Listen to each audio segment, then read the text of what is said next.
To civil ज्ञान। आप सभी का अपने इस यूट्यूब चैनल में आप सभी का स्वागत है।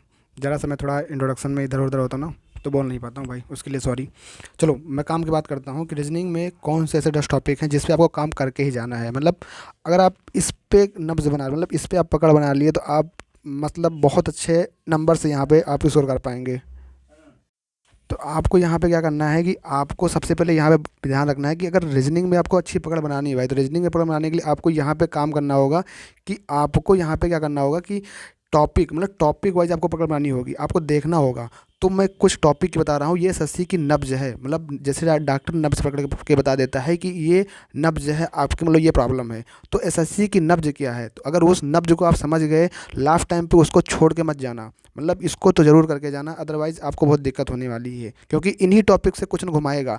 अदरवाइज़ मैं जिन टॉपिक को नाम ले लेने वाला हूँ यहाँ पर आपको बताने वाला हूँ, उस टॉपिक को जरूर करके जाना। अगर आप नहीं करके जा रहे हैं तो दिक्कत क्या होगी भाई आपके साथ में, दिक्कत ये होगी कि आप वहाँ क्वेश्चन नहीं बना पाओगे। आप डायरेक्शन से क्वेश्चन आएगा तो बाएं घूमो दाएं घूमो ऊपर जाओ नीचे जाओ, क्यों नहीं कर पाओगे? आप कर लोगे, ऐसे तो आप घूमते रहते हो तो घुमा दोगे वहाँ पे। ब्लड रेशन कर लोगे। कुछ ऐसे टॉपिक हैं जो एसएससी की नब्ज हैं।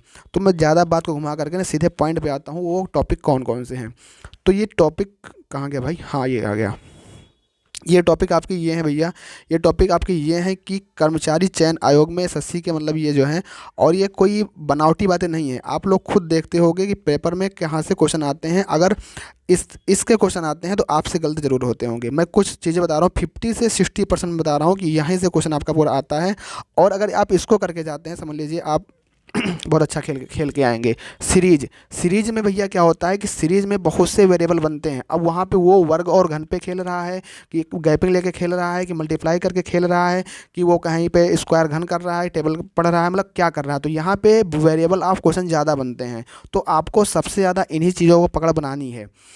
दूसरी बात हम करते हैं एनोलॉजी। हम जितने टॉपिक यहाँ पे लिख के लाए हैं, अगर इन टॉपिक पे आप अच्छे से अपनी पकड़ बना लेते हैं तो एसएससी में रीजनिंग आपको लिए दिक्कत नहीं होने वाली है। देखो भाई, देखो एनोलॉजी अगर आएगा तो एनोलॉजी में क्या आएगा, एनोलॉजी में बहुत से क्वेश्चन वेरिएबल बन सकते हैं। वो आपको नंबरिंग पे दे सकता है, नंबर एनोलॉजी दे सकता है, आपको लेटर एनोलॉजी दे सकता है। फिर आपको जो है कौन सी एनालॉजी दे सकता है, अरे भाई जीके वाली दे सकता है। अब एनालॉजी अगर आपने क्वेश्चन प्रैक्टिस किया होगा, एनालॉजी आप समझते होंगे सादृश्यता, मतलब क्या होता है कि समानता देखनी होती है।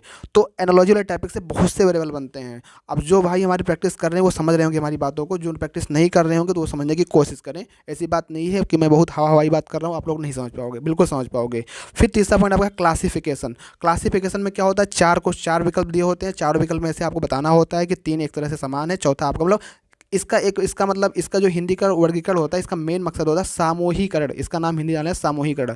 तो ये क्लासिफिकेशन वाला टॉपिक भी आपको बिल्कुल पकड़ के जाना है, अदरवाइज आपको दिक्कत होने वाली है एग्जाम के अंदर। अब बात करते हैं चौथा topic, missing number. Missing number लुप्त संख्या। आपने मिसिंग नंबर ये समझा होगा, ऐसे करके जो ग्राफ बना होता है, मतलब ऐसे करके पहले क्या था, मैट्रिक्स आती थी। मैट्रिक्स में क्या होता था कि आप जानते होंगे जो प्रैक्टिस कर रहे होंगे, बाकी हम जान बताएं जरूरत नहीं है। यहाँ पे क्या होता है, यहाँ पे कुछ नंबर लिखा है, यहाँ 4, यहाँ 6, यहाँ पे लिख दिया आपका मान लो 12, फिर यहाँ 3, यहाँ 7, यहाँ लिख दिया 2, तो यहाँ 12। तो अब मतलब ऐसे करके होता है, फिर कहीं पे क्वेश्चन मार्क लगा देगा, तो ये होता है आपका मिसिंग नंबर। तो मिसिंग नंबर भी अगर मान लो आ जाएगा तो आप क्वेश्चन की प्रैक्टिस किए रहोगे, तभी वहाँ पे दिमाग चला पाओगे कि हाँ भाई, हो सकता है रो को ऐड कर रहा हो सकता है रो को ऐड कर रहा हो सकता है कॉलम को ऐड कर रहा हो। तो आपको मिसिंग नंबर भी नहीं छोड़ के जानी है, समझ रहे हैं ना? मिसिंग नंबर बिल्कुल करके जानी है, मिसिंग नंबर आपको छोड़ के नहीं जानी है। अगला बात करते हैं पांचवा, अल्फ़ाबेट टेस्ट। ये क्या होता है, आपका अक्षर परीक्षण होता है। अल्फ़ाबेट टेस्ट में क्या होता है, ये भी आपका कोडिंग डिकोडिंग की तरह ही होता है। यहाँ भी आपको जैसे कि आपने देखा होगा कि एक लेटर सीरीज आती है, लेटर सीरीज आती है, उसमें क्या होता है कि यहाँ पे कुछ खाली स्थान, यहाँ कुछ नंबर, यहाँ खाली स्थान, यहाँ कुछ नंबर। तो उसी क्रम में ये आपका आता है, तो इसको आपको नहीं छोड़ना, क्योंकि एक दो क्वेश्चन आता है तो फंस ही जाता है। कोडिंग डिकोडिंग भैया, कोडिंग डिकोडिंग से 5 से 6 7 8 क्वेश्चन तक आ जाते हैं। अगर आप कोडिंग डिकोडिंग के तरीके से नहीं पढ़ के जाओगे तो बहुत ही जगच्चा खाने वाले हो। तो आप लोग ये बांध के रखिए कि नॉन वर्बल रीजनिंग, ये नॉन वर्बल रीजनिंग मतलब जिसमें एम्बेडेड फिगर हो गया, ये सारी चीज़ें ये एसएससी का फेमस है। तो अगर आप इतना भी करके अगर आप जा रहे हो ना, तो समझ लीजिए आप अच्छा खेल के आओगे।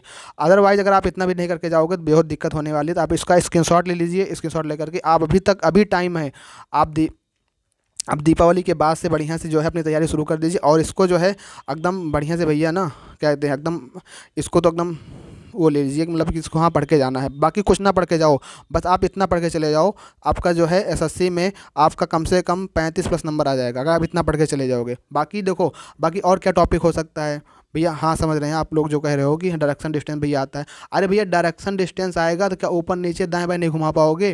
ब्लड रिलेशन आएगा क्या संबंध नहीं बना पाओगे? मैथमेटिकल ऑपरेशन आएगा उसको नहीं कर पाओगे? तो आपके जो भी बस बचे टॉपिक है वो सब केवल क्या कहते हैं नंबर गेन करने के लिए है, उनका कोई वास्तविक संबंध नहीं है, जैसे होता है ना काल्पनिक से। तो वो सब आराम से आपको करने की जरूरत नहीं है, बस आपको इन्हीं टॉपिक पर अपनी पकड़ बनानी है, इस पर काम करो, अच्छे से नंबर लो। तो भैया ये सब बात आपसे करनी थी। चलो अब मिलते हैं नेक्स्ट वीडियो में, तब तक के लिए थैंक यू। जय हिंद जय भारत।